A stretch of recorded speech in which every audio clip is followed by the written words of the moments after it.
Here we go. We got the title card coming in. Dr. Adam Dorsay is here this evening. Great to see you all. His new book just came out, super psyched, all about developing connection. He's holding it up right back there. We got a bunch of free copies back there. Be sure to take yours before they're all gone.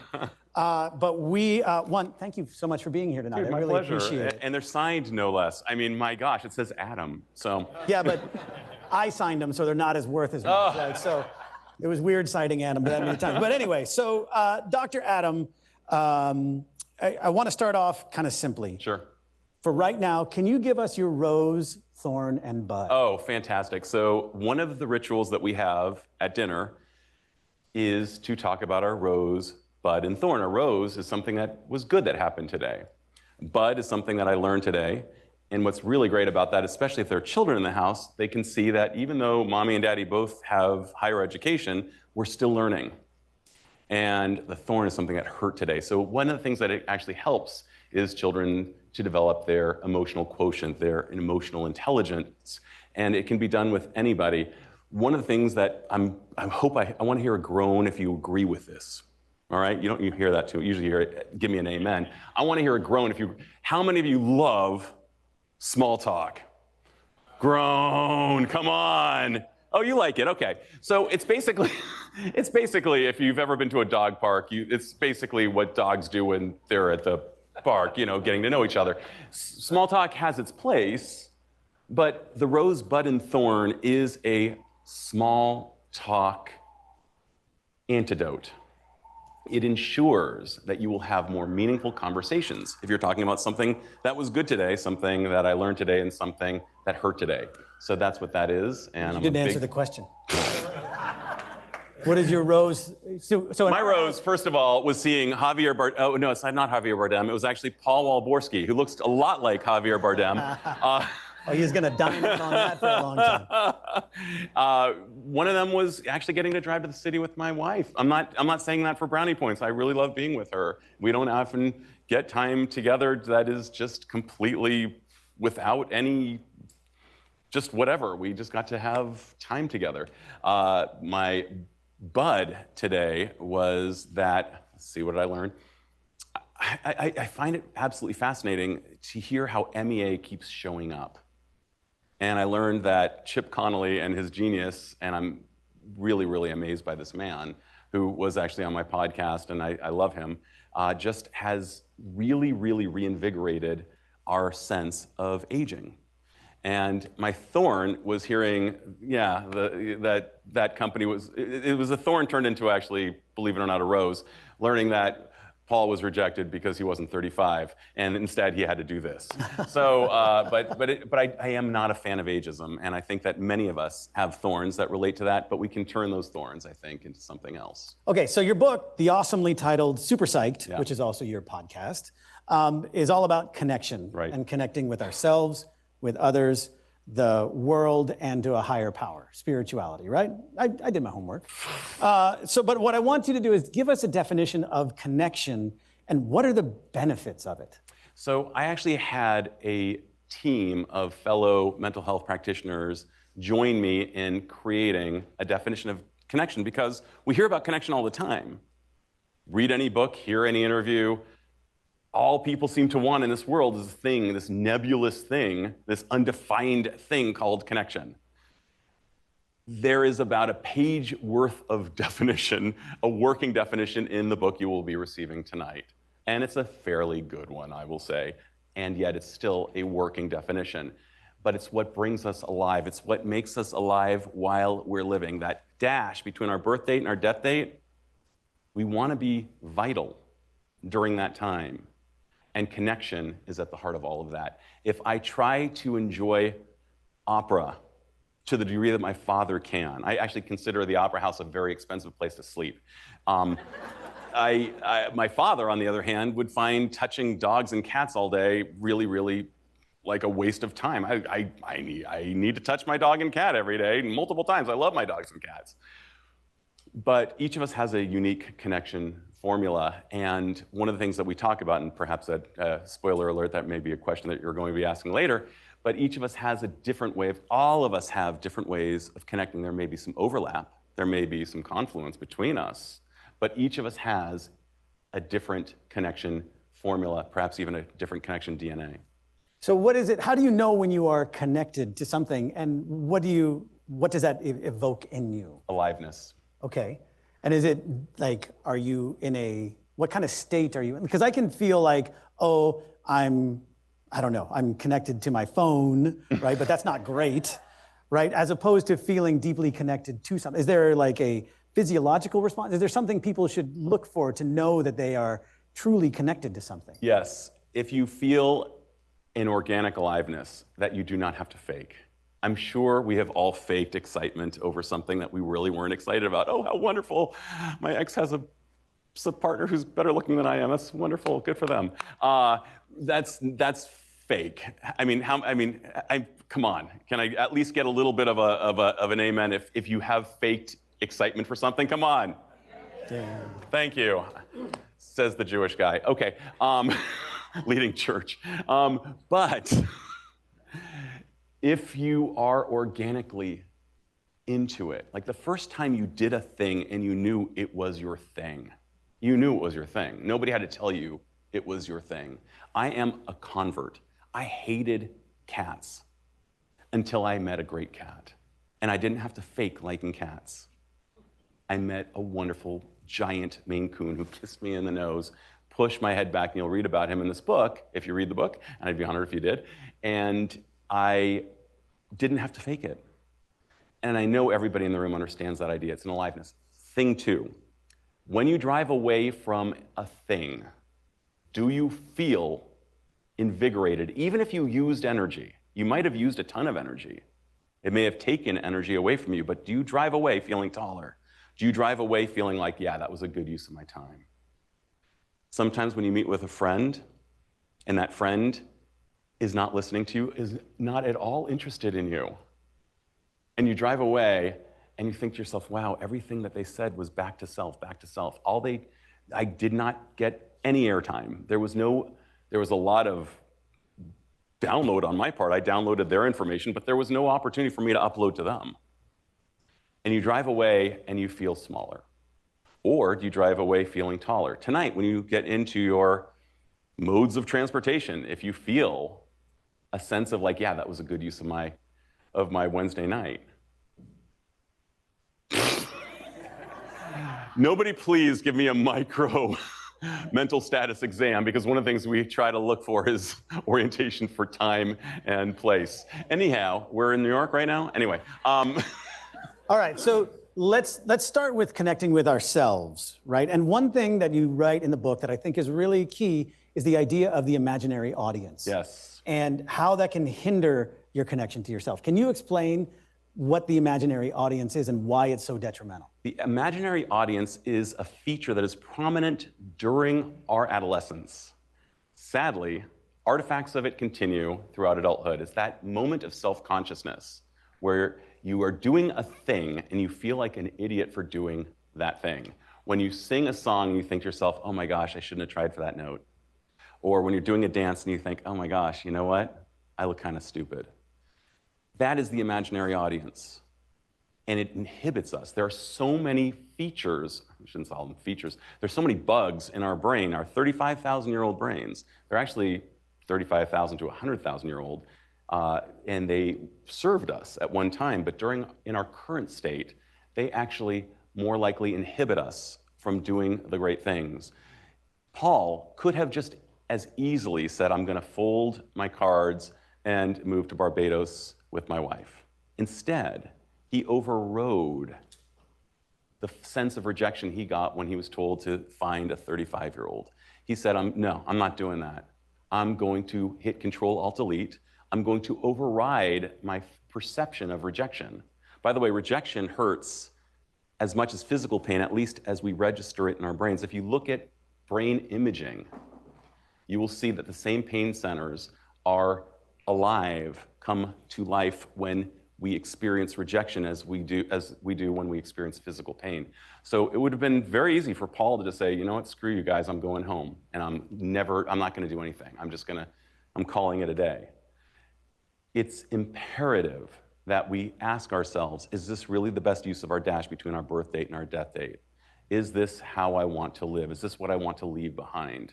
And I'm so grateful to people like Paul and Chip Connolly and all the people who have said, you know what, no, imaginary audience, I don't care about you.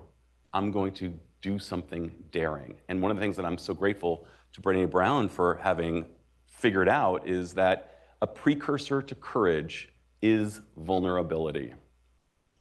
For me to jump out of an airplane with a parachute would be terrifying. I have not yet done it. It's on my bucket list, I haven't done it. But for a seasoned paratrooper to jump out of a plane would require no courage at all. It would be just a day at the office. We need to be vulnerable. We need to take chances. And courage is incumbent upon our willingness to be vulnerable, our willingness to override the imaginary audience. What will they think of me? So do you have like a tactical, is there an exercise you do or anything where you, to override that audience, right? That can be like, this is not you, you shouldn't do this. That, you know, obviously vulnerability is important, but are there other things that, is it just shutting it out, or is it, what's sort of a process people can begin? Right, I am a big fan of friends. Talk it out with championing friends, not the friends who will say you look stupid. By the way, I don't know if you've ever been to a wedding where somebody says, am I allowed to use the F word here? I don't know. Don't F up before giving a speech. Yeah, I just saw a look saying, don't use the F word. So I'm not going to, but I'm sure you've heard somebody say, don't F up before a speech. Not a good directive. A better directive is, you've got this. Hang out with those people, first of all. Second thing is doing a cost-benefit analysis. Ask yourself, well, what will I deprive myself if I don't try? I'm a big fan of CBA's, cost-benefit analyses. I do these all the time. A simple one is just using a simple ledger between, you know, an 8.5 by 11 sheet of paper, drawing a line between, saying the pros and the cons. I am more of a fan of doing a I like making it into quarters and asking myself, what would be good about doing this? What would be bad about doing this? What would be good about not doing this? What would be bad about not doing this? If you're able to look at that and ask yourself, I would actually lose more if I didn't take the chance. Yeah. All right, let's move on to monkeys. And in particular, you write about monkeys and grapes and the idea of comparison. What can you tell us about monkeys and grapes? So there was a study that was done ostensibly to find out about how primates perceive justice. Do primates, are they aware of justice or injustice? And what they did was they took 2 caged monkeys. Some of you may know about this. You can check it out on YouTube tonight. It's both funny and sad at the same time. 2 caged monkeys, each of whom has his or her own feeder. Monkeys like cucumbers at about a 5 out of 10. They like them. They'll eat them. You hand them a cucumber, they will eat the cucumber. But they love grapes. For those of us who love lobster, it's basically lobster for monkeys.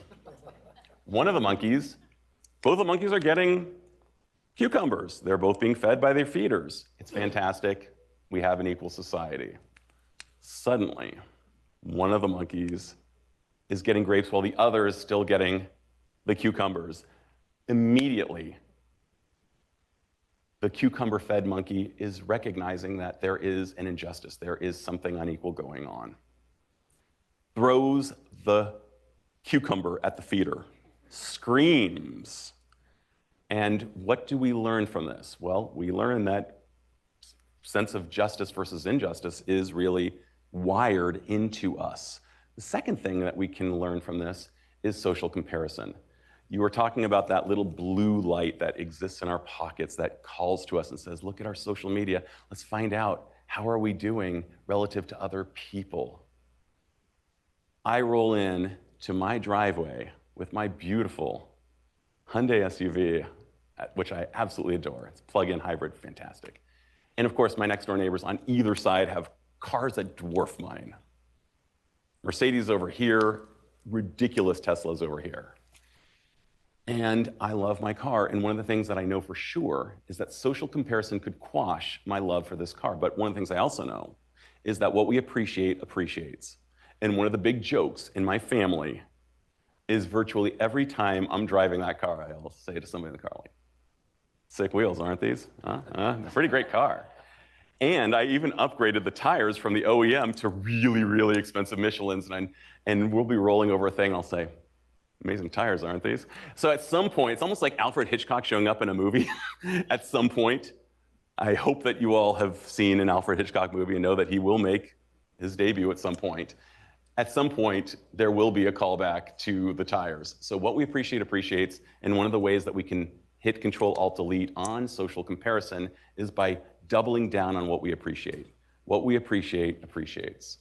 And I think that's really key as we are trying to find connection with ourselves and others, right? Because you write in the book just about how you can feel like scrolling on your phone is an activity, but ultimately that's something that's going to drain, and in part because of the social comparison. Right. And instead, you want to look for things that feed you, right? FEED is the acronym. You really read that book. You're blowing my mind, yes. You got deep cut, yes. Well, I mean, so FEED stands for fun, educate, energize, and depth. Nearly. Oh, you were so... Did I get it? What did I get? Flow, educate, you're energize, and right. depth. Sorry, But you're all good. That's what I get for rewriting my notes. Anyway, so yes. So one of the ways you can ascertain... Now, I'm not going to clown on looking at social media. I look at social media, but I like thinking of it as salt. We need just enough salt to properly salt the dish. Too much salt, it tastes pretty crappy, right? But for an activity to really, really, really allow us to get into that alive zone connection, I came up with an acronym all based on the top research. The F stands for feed. The F stands for flow.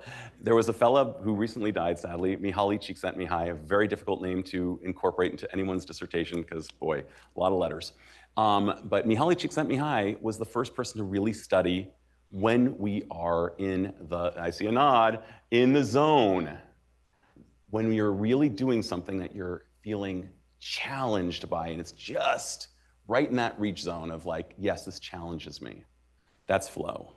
Michael Jordan, by the way, in that classic flu game, he was in the zone. They had to carry him off the court after he won the game for them. But I'm sure everyone in here has done something for 3 hours and it only felt like 30 minutes. That's flow. Thank you, Mihaly Csikszentmihalyi, for studying it. Second E, I wanted to use edify, but my editor said it's too big of a word, so I used educate. All right, educate. Does this activity move the needle on your learning? That's a good sign. It's a really good sign. Third, energize. Does it require my energy, and does it also give back energy? Anybody here who has run a marathon, biked a century, hiked a really hard hike, and gotten into their car afterwards and said, wow, I am tapped, and that was awesome. I mean, has everybody in the room experienced that at some point? It took energy, but it gave back energy, and boy, did I eat those calories back. It was delicious. That's the third. The D stands for depth. Michael Meade, who is one of my heroes and one of the smartest living men on the planet, said that we are not just Homo sapiens, we are Homo symbolicus. We are beings that chase meaning. We are meaning-based creatures. So did Viktor Frankl, Man's Search for Meaning. Does it have depth? Does the thing have some form of meaning? I actually describe somebody in my book you'll read about who was a bong-hit smoking doctor, a guy with a doctorate in biology. Of course, his identity has been so masked that even he wouldn't recognize himself.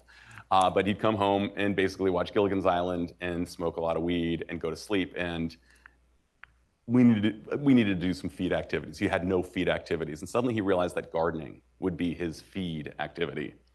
It met all 4 criteria perfectly.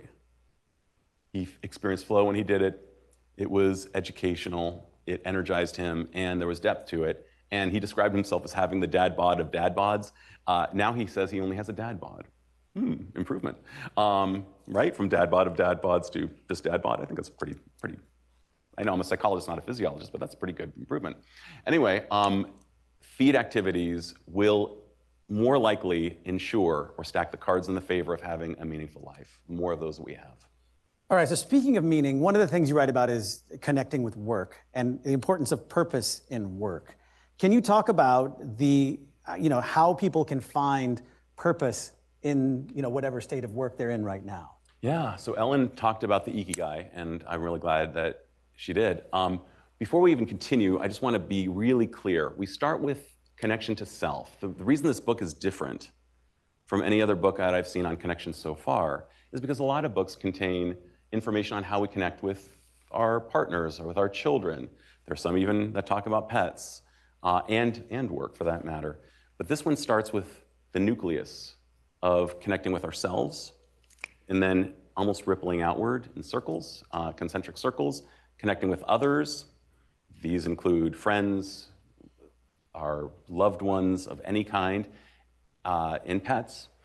Connecting with the world, that can include art, that could include some form of travel, and connecting with something greater. Even the most devout atheist can find connecting with something greater when they go to Yosemite. They see Yosemite and they experience awe. That is something greater than oneself. Or as I'm talking with you, Chris, we are building something greater together just by virtue of the two of us hanging. Connecting to work is a really difficult thing. 90,000 hours of our lives, in all likelihood, will be spent at this thing called work. And I believe that Sigmund Freud, even though he gets kicked around a lot in bad ways, was right. Love and work were the things that he talked about that were the most central keys to our life. And if we look at a pie chart of how much time we allocate for work in our life, it represents a fairly large slice of the pie. So it really behooves us to love our work. The problem is many of us were asked, what do you want to be when you grow up? I love that Adam Grant doesn't do that. Adam Grant says, what are your verbs to children? He never says, what do you want to be? Because it's very likely that the job that will exist in our children's lifetime has not yet even come to fruition. Who amongst us in the 80s knew of web development? Who amongst us in the 90s knew that maybe someday there would be an AI wrangler? None of us. So, to that point, we need to know what our verbs are, and many of us, by the way, I'm Jewish, so I'm allowed to tell this joke. When does the Jewish fetus become viable? After medical school, thank you. So my dad was a doctor, and everybody would say, so, you're gonna become a doctor like your dad? And I was like, I have no proclivity in sciences, and I'm in special education, so I don't think so. And that was actually true, and you'll find out about that in the book. There was a real neurodivergence, and back when I was growing up, we did not know what ADHD was, let alone my version of dyslexia. So it behooves us to do what we actually love doing intrinsically. For those of you who know about Daniel Pink's work, when he talks a lot about, yeah, I see some nods. He was one of the endorsers of the book, really cool dude. He's the one, in his TED Talk, he said, I was the part of my law school class that made the upper 90% possible, which I found hilarious. It's like one of the all-time greatest jokes. Makes me so happy. He did find his ikigai, didn't he? It was not in law. It seems that many people who with JDs end up doing other things, which is really also interesting. But I would imagine, it would be my hypothesis that many of the folks who chased the JD did so because elders in their life said, become a lawyer, it's a steady income. And then they found out that they didn't love it. They were good at it, but they didn't love it. So the ikigai really asks four concentric, overlapping circles of what do you love, what are you good at, what will pay, and what does the world need? And if it meets all four, that's a great sniff test. Wow. And for me as a psychologist, and I became a psychologist late in life, thanks largely to my wife, because we'd be having dinner every night and she'd be describing her day, and I'd have this existential crisis every time she described her day, and I'd be like, I want to have that day. And fortunately, she wanted a happy husband rather than a rich husband, and she was okay with me earning $10 an hour as a postdoc while I earned my hours, which is not every wife's dream come true, and she had that kind of flexibility. But it's really important that we not enmesh ourselves with our profession. Many people say, I am a doctor, and they go to sleep at night and they think, I am a doctor. And they wake up in the morning, I am a doctor. But there's so many other things that you are. You might also be a mother. You might also be a wife. You might also be a best friend and a daughter. There might be so many other elements. You might also have a love of being, I know we're talking about MME, I'm sorry, MEA? MEA, but might MMA, be. which is... Yeah, right. I might also really be into MMA. I was trying to do that, as you can tell. So there are so many facets to who we are, and we can become enmeshed in our professions, and it's really important that we recognize that we are more than that. All right, so we're at a networking event, right? We're all here to meet new people and network and do those kinds of things. We talked about the rose, thorn, bud earlier, but I'm wondering if you have some advice for people to start making immediate, connections tonight here in this room with people that they don't know. I am so glad that you asked that question. If you look around this room, there is somebody here who can open up a world to you. It might be professional, it might be personal, it might be other. I can say unequivocally that my wife has changed my life more than any other human, but there's another person in this room who's changed my life. I would actually put her number 2 on Mount Rushmore, and that would be none other than Lissa Minkin, who was mentioned earlier. Sorry, you have. She called me up one night and said, hey, I've got this thing going. She was up fairly high at Facebook in HR, and she said, I've got this opportunity, and I think you should do it. And I said, no, a Stanford professor should do that. I come home and I say to my wife, Lissa thinks I should do this. My wife said, you should do it. So I did it. And Lissa has subsequently changed my life immeasurably. But there are people in this room, it's really good that you spent the $4.95, or for those of you who haven't yet done so, just do it. I mean, it's gonna be great. And there is somebody here who will care enough to open up a door for you. It could be to go to the de Young Museum for an exhibit you didn't know about. It could be to introduce you to an artist of some kind that you didn't know about, or an activity, but it could also be for an opportunity that could change your life. So what do I know? Barbara Streisand got it half right. People who need people are not necessarily luckiest people in the world. People who know that they need people are actually the luckiest people in the world. We absolutely, unequivocally need people. I just used unequivocally twice. But regardless, we need people. And these are good people. These are curated people. People of similar interests, probably more givers than takers. And that's a fairly nice thing. So I would introduce yourself to people. If it doesn't go well, it's okay. Move on to the next. But I would recommend that you introduce yourself. I recommend that you ask people what makes you feel most alive as a starter question. I know it's a big question, not something you would ordinarily do in any context because people will think you're crazy, but you could do so here, I think, and you could probably be safe. What makes you feel so alive? There you go. All right, I've got 2 more questions, then we'll turn it over to the audience. Real quick, I want to get on a very tactical level, which is people may not know about the VIA inventory. It's a great one. So can you tell them what the VIA inventory is and how that could help them? Sure, you're going to love this. And if any of you have children or younger people in your lives, they will benefit from this as well. It's free, viacharacter.org. It's in the book. It's a great website. You can do a free inventory. You can do the paid inventory as well. I don't necessarily know the difference. But what you can find out about is which of the 24 validated character strengths most dovetail with who you are.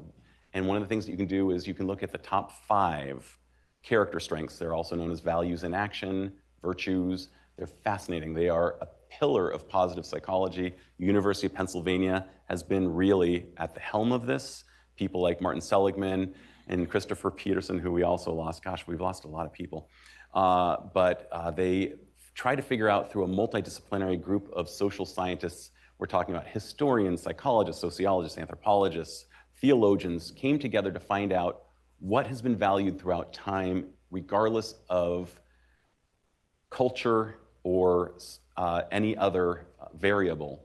And they came up with 24 great values, and you can find out what your top 5 are for free. And if you can find a novel way to rock yours. I was talking with Seth Potter earlier tonight, and we were both bank tellers, and I found a novel way to rock mine when I was a bank teller. Back when I was in my first round of graduate school in my 20s, the VIA didn't exist back then, but I found a way to use that strength, and it grew. So one of the things we know is we get a bigger ROI from our investment in time for things that we are actually good about and care about. Yeah, it's like you said, it's free. I did it. You can find out all kinds of things about yourself. All right, so last I'm going to end. We went micro. Now we're going to go big. Right? All right. So You talk about communities with purpose in the book. Ah. And this is a community, Open Water is a community with a purpose. And so how do you think Open Water can sort of continue to do that? How can people who are a part of this community help make a community with purpose to really form the big connection with community that we're looking for? All right, so many of you know Dan Buettner and the Blue Zones. Yes, yes, yes, of course. And Okinawa is one of those places. I'm a Japanophile. I lived in Japan for 3 years. I still dream in Japanese. I still speak it. Oh, I love that language. I finally got to take my family there last year for the first time in 31 years. It was amazing. But in Okinawa, they have a group of people called Moai within little communities. Moais are people who meet with purpose. What a great idea, meeting with purpose. Many people meet without purpose, but these folks meet with purpose. And you know that they live longer. The centenarians live way long, are far more represented in these blue zone locations. And one of the things that Open Water is, just by virtue of its being, is a place where we meet with purpose. The purpose could be just to talk about who we are at this stage in life and where we're going and what we've learned, and maybe how we can help each other. Maybe how we can help each other. We know for sure that generosity wins. Science actually shows this. And I sense that Open Water is such a place where people are meeting with purpose. I sense a generous spirit from everyone I've met here so far. And I think that this is going to be an incredible operation. I'm so grateful. Well, thank you, and thank you for being here. I want to turn it over to the crowd. I think we have a question. I mean, do we have a microphone, a handheld or something that we can, who has a question? Or maybe no. Oh yeah, first off, let's give him a round of applause. Please, Dr. Adam Dorsay. Thank you. Thank you so much. Seth Potter back there will have a microphone. If you have a question, just shoot your hand up and we'll get the microphone over to you. Anybody? One thing that I thought was interesting, what was the name, the Japanese, I want to say? Ikigai? No, the community. Moai? Moai, because we've been talking about, I think it's Minga. Is that it, Paul? Was that? Minga. Minga, yeah, that was. From Ecuador. Yes, but other side of the world, same idea, community with purpose. So it's a global sort of concept. Yes, back there. Yes, sir. Adam, thank you very much. Really appreciate everything that you've imparted so far. I look forward to reading your book. Oh, thanks. Rosebud Thorn is a great kind of conversation starter. I really appreciate that. But I'm wondering, you know, it can be challenging. I've been a member of different clubs and networking groups and things like that. And it can be challenging to break beyond that very shallow barrier. And Rosebud Thorn is one exercise. But what advice would you give someone in terms of finding like-minded people who want to go there with you? Because a lot of people just don't. A lot of people think they do. A lot of people just don't, and some people do. It's really hard for us to find our people. And one of the things I care most about is friendship and adulthood. And it is, sadly, it all comes down to math. It's a numbers game. We have to meet a lot of people. We do. I was joking-ish when I said dog park, but we start with low-bid questions. And we bring it up. And we bring it up. And the question is, can we go here? And I'm not talking about being, you know, just blasting away sociological barrier, you know. What I'm talking about is can we talk about real heart stuff? And I like thinking of friends as perhaps being like superheroes. There are some people that you will really have an intellectual connection with, and you probably will not have a heart connection with. And some of those people, we can respect them for their limitations and their strengths. And there's some people you'll have a real heart connection, but not a super intellectual connection with. And on the rare occasion, you'll find those who have a beautiful yin-yang of both.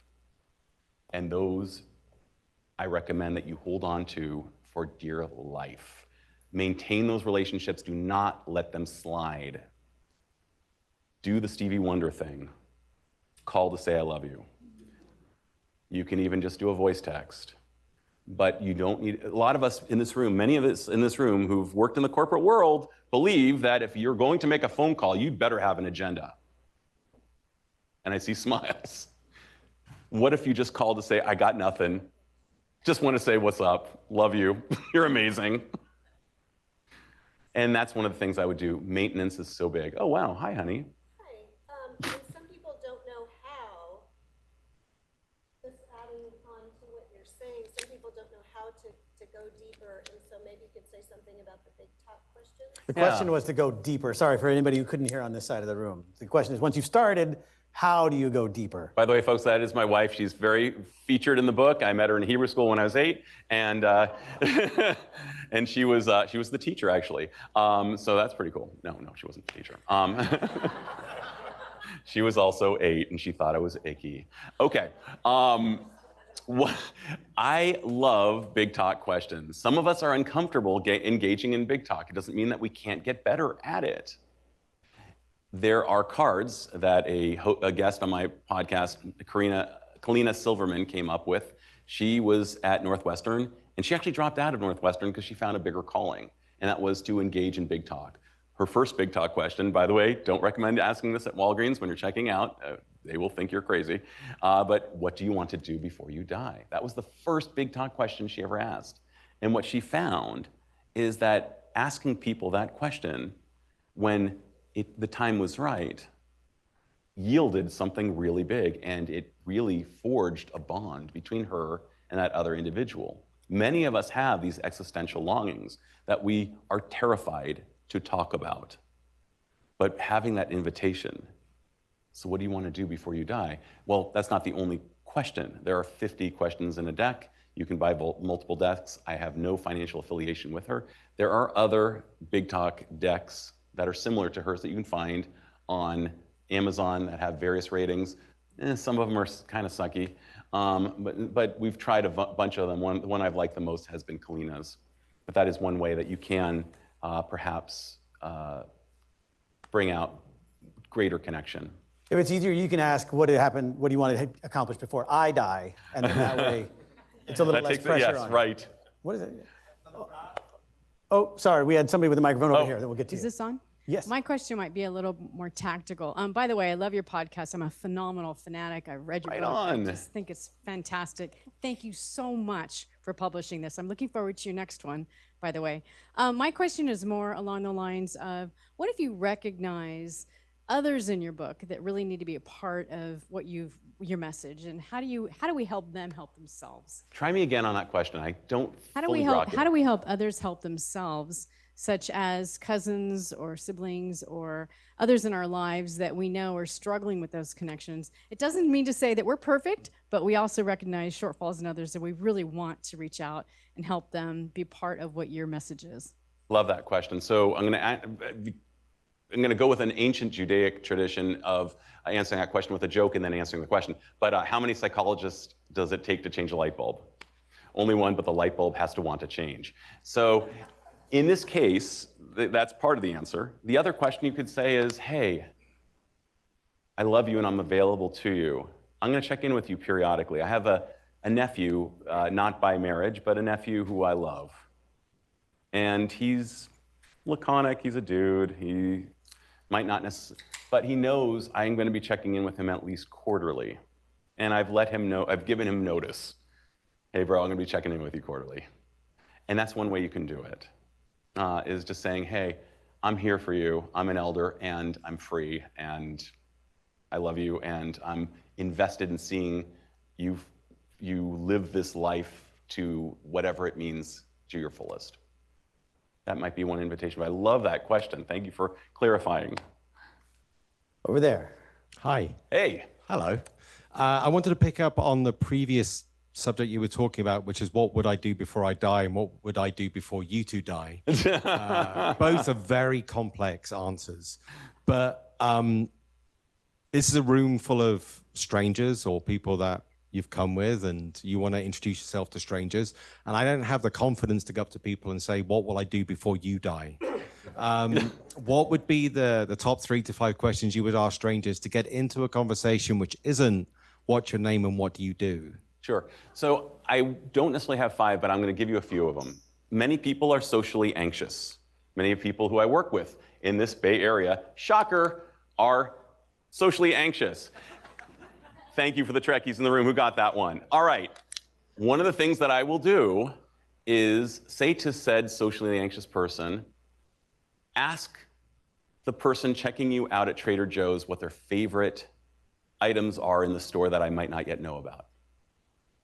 Ask, what's something I might not know about you that you would love to share with me? my dad told me when I was a kid, people who think you're the best conversationalist if you just ask them good questions. And that's one question, like, what's something that I might not know about you? I remember Win Ben Stein's Money back in the day with Ben Stein and Jimmy Kimmel. I see some nods. I actually tried out for the show. I made it to the last gate, and one of the questions I got wrong, and I got booted to the curb. But one of the things you would have to do when you're on Ben Stein's Money is say something really, like talk about one of your special magical powers. Everybody in this room has a magical power. I guarantee you, everybody in this room can do something that is a little bit quirky, odd, or cool, or all of the above. Asking about that is something people love to talk about. Asking, what has gotten you excited lately? Maybe you heard it on a podcast. Maybe you caught wind of it from a friend. Maybe you just heard about a new comedian. I'm obsessed with Pete Holmes. Like anything he'll talk about, I don't know if you know this comedian, but if I listen, I mean, I literally laugh out loud when I'm listening to him or Norm Macdonald or Jon Stewart or, well, 50 other comedians. But these are the things that get me excited and I could talk about all day. And I would think you were the greatest conversationalist if you asked me to tell you about my favorite comedians and why they relate to psychology. But these were some of the things that I would think of. On a personal note, I always like to say, what do you do when you're not at X? So when you're not at Open Water networking events, what do you do? And then, because you're both there, and then it can go in any sort of direction. But I'm an attention hound, so I always want to talk to people and get to know them. I forgot one other one. It's a little similar, but it's a little different. What has delighted you lately? It's just a slight difference, but. Yeah. All right, we got time for one more question. Anybody? And if not, we will. All right. Well, hey, thank you so much for being here tonight. Please grab your copy of the book. This is Dr. Adam Dorsay. He's awesome. He has a podcast called Super Psyched. He has a book called Super Psyched, and he has been a tremendous guest. Thank you so much, Dr. Adam. Thank you, Chris. Thank you.